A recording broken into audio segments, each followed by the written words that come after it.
48 घंटे एक लड़की का सामूहिक बलात्कार किया गया।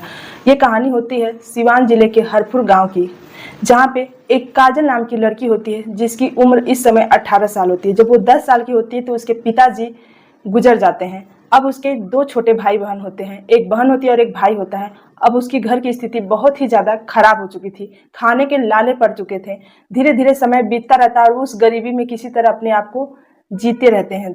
जब वो 18 साल की होती है तब वो अपनी माँ से बोलती है कि मैं कुछ काम करना चाहती हूँ। तो उसकी माँ बोलती है, तुम अभी बच्ची हो, क्या करोगी? वो बोलती है, अगर मैं काम नहीं की तो इस घर की हालत और भी खराब हो चुकी है, क्योंकि आपकी भी सेहत खराब हो चुकी है। अब आप काम करने लायक नहीं बची, अब मैं ही जो होगा मैं करूँगी।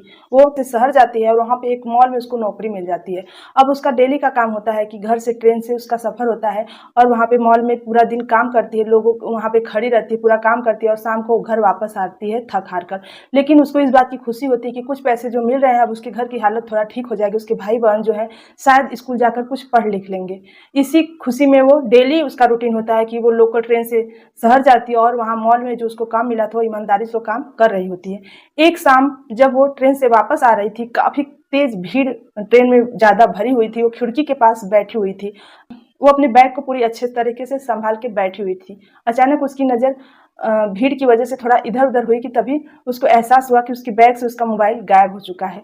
अब वो भीड़ में अपनी मोबाइल को ढूंढने लगती है, क्योंकि उसके सारे घर के फोटो सब कुछ था, जिससे वो परेशान हो जाती है कि अब मैं अपनी मोबाइल ढूंढूं तो ढूंढूं कहाँ। वो काफ़ी बदहवास दिखती है। तभी पीछे से एक लड़के की आवाज़ आती है कि मैं आपकी हेल्प कर सकता हूँ, आप कुछ परेशान लगती रही हैं। जब वो पीछे मुड़कर देखती है तो एक लड़का जो होता है वो उससे यही बात बोल रहा होता है। वो बोलती है, मेरी मोबाइल गुम हो गई है, पता नहीं कहाँ चली गई। वो बोलता है, चलो हम आपकी मोबाइल ढूंढने में आपकी मदद कर सकते हैं, चलिए हम पुलिस स्टेशन जाते हैं और वहाँ पे रिपोर्ट लिखवाते हैं।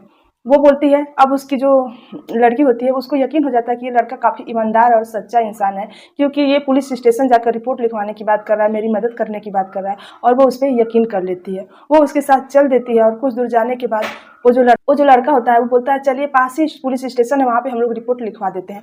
उसके साथ वो जाती हो और इधर शाम का समय होता है, शाम ढल चुकी होती है। वो उसको लेके जाता है। कुछ दूर जाने के बाद एक सफ़ेद कार आती है और वो जो लड़का होता है उसको पकड़ कर, और उसके कार में से 2 लड़के और निकलते हैं, उसको ज़बरदस्ती कार में बिठा लेते हैं और कार रफ्तार से चलने लगती है। तेजी से जब कार चलने लगती है, अब ये लड़की का अपहरण कर चुके होते हैं। अब ये जो लड़के होते हैं काफ़ी बदमाश होते हैं और इस लड़की के साथ गलत कृत्य करते हैं। बारी बारी से चिल्लाते अपने रहम की भीख मांगते कि मुझे छोड़ दो, लेकिन जो लड़के होते हैं उसको छोड़ते नहीं हैं। ऐसे ही समय बीतता रहता है और रात काफ़ी ज़्यादा हो चुकी होती है। अब वो लड़के होते हैं कुछ खाने की सामानें लाते हैं और उसको ज़बरदस्ती उसको मुंह में ठूस के खिलाते हैं और बोलते हैं, अगर नहीं खाओगी तो तुम्हें जान से मार देंगे। और फिर जो एक खंडहर में लेके जाते हैं, वहाँ पे वो शराब लाते हैं और वहाँ पे पार्टियां करते हैं और इसके हाथ पैर बांध कर वहीं पे इसको भी रख देते हैं। फिर इसके साथ बारी बारी से गलत कृत्य करते हैं और इसका जो प्राइवेट पार्ट होता है वहाँ से बहुत सारी ब्लीडिंग होती है और ये चिल्लाती है कि अब मुझे छोड़ दो, नहीं तो मैं मर जाऊंगी। लेकिन वो सब जो होते हैं दरिंदे उसके साथ हैवानियत करते रहते हैं। कुछ देर बाद फिर उसको कार में घसीट कर बिठा लेते हैं और जो सड़कें होती हैं उस पर कार को दौड़ाते रहते हैं। 48 घंटे उस कार को पूरी सड़कों पे दौड़ाते हैं। लड़की जो होती है कार के शीशे से देखती है कि बाहर काफ़ी भीड़ है। वो सोचती है कि मदद के लिए चिल्लाए, लेकिन वो सोचती है अगर वो बोलेगी तो ये सब उसको जान से मार देंगे, इसलिए वो चुप हो जाती है और कुछ बोलती नहीं है। ऐसे ही उस लड़की के साथ कार में दरिंदगी करते रहते हैं। बारी बारी से उसके साथ इतनी दरिंदगी करते हैं कि लगातार उसके ब्लडिंग होती रहती है। अब उसकी हालत जब बहुत ज़्यादा ख़राब हो चुकी होती है तब उसको ले जाकर एक जगह, वो कार सुनसान जगह पे रोकते हैं और उसको वहाँ पे उतार कर भाग जाते हैं। इतनी ख़राब हो चुकी होती है लड़की की कि ये अपने शरीर के हिस्से को हिला डुला भी नहीं पाती है और दर्द से कराहती रहती है। अब कभी कभी ये बेहोश हो जाती है, फिर होश में आ जाती है, लेकिन वहाँ पे उसकी जो सुनसान इलाका होता है उसकी सहायता के लिए कोई भी वहाँ पे मौजूद नहीं होता है। वो इस हालत में नहीं होती है कि वो उठकर कुछ दूर पैदल जा सके। जब लड़के कुछ देर, 1 घंटे के बाद फिर उस रास्ते से गुजरते हैं तो उस लड़की को वहीं पे देखते हैं, तो फिर आते हैं उसको पकड़ने के लिए। इस बार वो पूरे शरीर से चिल्लाने की कोशिश करती है और जब तेज तेज चिल्लाने लगती है तो लड़के उसकी तेज आवाज़ सुनकर भाग जाते हैं और वहाँ पे कुछ लोग उसकी आवाज़ सुनकर आ जाते हैं।